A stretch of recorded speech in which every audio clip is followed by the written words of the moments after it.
പാലത്തിന്റെ ഉദ്ഘാടനം കടന്ന് നിർവഹിക്കുന്ന ആദരണീയായിട്ടുള്ള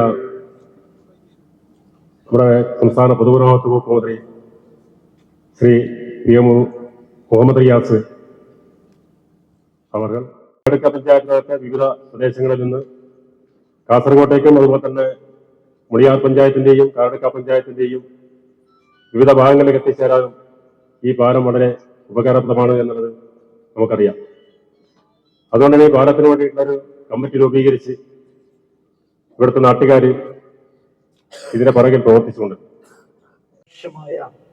ഈ പാലം ഇന്ന് യാഥാർത്ഥ്യമായിരിക്കുകയാണ്. നമ്മുടെ ബഹുമാനപ്പെട്ട കേരളത്തിന്റെ ടൂറിസം വകുപ്പ് മന്ത്രി അതുപോലെ PWD വകുപ്പിന്റെ മന്ത്രി ശ്രീ മുഹമ്മദ് റിയാസ് അല്പസമയത്തിനുള്ളിൽ ഓൺലൈനിൽ കൂടെ ഈ പാലം ഉദ്ഘാടനം ചെയ്യും. നമ്മുടെ നാട് വികസനത്തിന്റെ പാതയിലാണ്. പ്രഭാകരൻ കമ്മീഷൻ പറഞ്ഞിരിക്കുന്നത് കേരളത്തിലെ 14 ജില്ലകളിൽ ഏറ്റവും പിന്നോക്കം നിൽക്കുന്ന ജില്ലയാണ് കാസർഗോഡ് എന്നാണ്. കാസർഗോഡ് മറ്റ് ജില്ലകളെ പോലെ മുൻപന്തിയിൽ വരണമെങ്കിൽ കേന്ദ്ര ഗവൺമെന്റ്, കേന്ദ്ര ഏജൻസികൾ, സംസ്ഥാന ഗവൺമെന്റ്, സംസ്ഥാന ഏജൻസികൾ 11,168.66 കോടി രൂപ വിവിധ മേഖലകളിൽ ചെലവാക്കണം. നമ്മുടെ നാടിന്റെ ഒരു നല്ല ദിവസമാണ്. എൻ്റെ കൂടി നാടാണല്ലോ ഈ പരിസരം. ഇങ്ങനൊരു പാലം യാഥാർത്ഥ്യമാകുമെന്ന് പലരും കരുതിയിരുന്നില്ല എന്നാണ് എനിക്ക് തോന്നുന്നത്. കുഞ്ഞിരാമൻ MLA ആയ സമയത്ത് നിവേദനങ്ങൾ കൊടുത്തു. അദ്ദേഹം അത് ഗവൺമെന്റിലേക്ക് കൈമാറി. ഉദ്യോഗസ്ഥന്മാർ വന്ന് പരിശോധിച്ചു. എന്നിട്ട് അവർ ഇവിടെ ഒരു പാലം ആവശ്യമില്ല എന്ന ഒരു നിലപാടിലേക്ക് ഉദ്യോഗസ്ഥന്മാരെത്തി. 28 പാലങ്ങളാണ് ഇപ്പോൾ 5 കൊല്ലം കൊണ്ട് ഇപ്പോൾ നമ്മുടെ പുതുമ മണ്ഡലത്തിൽ വന്നത്. ഇനി ഈ സ്ഥലം പറയാം. ചൊട്ടാപ്പാലം ഒന്ന് പൂർത്തിയായി. തൊട്ടടുത്ത് അരവരുപ്പടിപ്പാലം 60% പൂർത്തിയായി. ഒരു 40% ബാക്കിയുണ്ട്. കരാറുകാരുടെ കസുകൊല്ലം പിടിച്ചു പോയി. അദ്ദേഹം വയസ്സായ ആളാണ്. ഇപ്പൊ മക്കളാണ് നോക്കുന്നത്.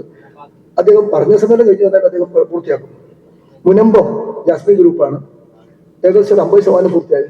50% പൂർത്തിയാക്കി 4 മാസം 5 മാസമായിട്ട് എടുത്തു. അതിവേഗത്തിലാണ് പോയത്.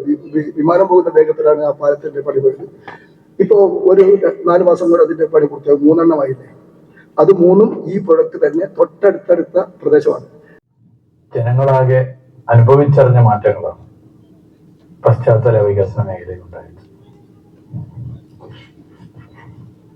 മേൽപ്പാലങ്ങളുടെയും കെട്ടിടങ്ങളുടെയും കാര്യത്തിൽ കേരളം കൈവരിച്ച ഈ മുന്നേറ്റം ഈ നാട് അറിഞ്ഞതാണ്. റോഡുകൾ, പാലങ്ങൾ, മേൽപ്പാലങ്ങൾ പോലെ തന്നെ കെട്ടിടങ്ങൾ.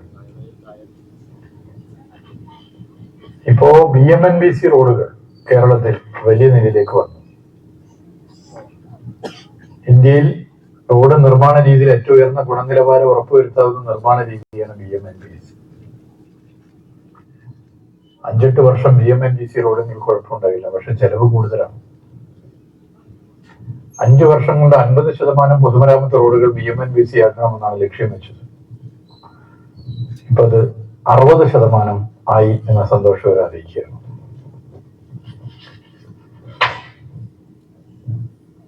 രണ്ടായിരത്തി 2016 LDF സർക്കാർ വന്നതിന് ശേഷം കേരളത്തിന്റെ പശ്ചാത്തല വികസന മേഖലയിലെ മാറ്റം ഒരു മാജിക് പോലെയാണ്. ദേശീയപാത 66 മുടങ്ങിപ്പോയ പദ്ധതി. എന്നാൽ 2016 LDF സർക്കാർ വന്നതിന് ശേഷം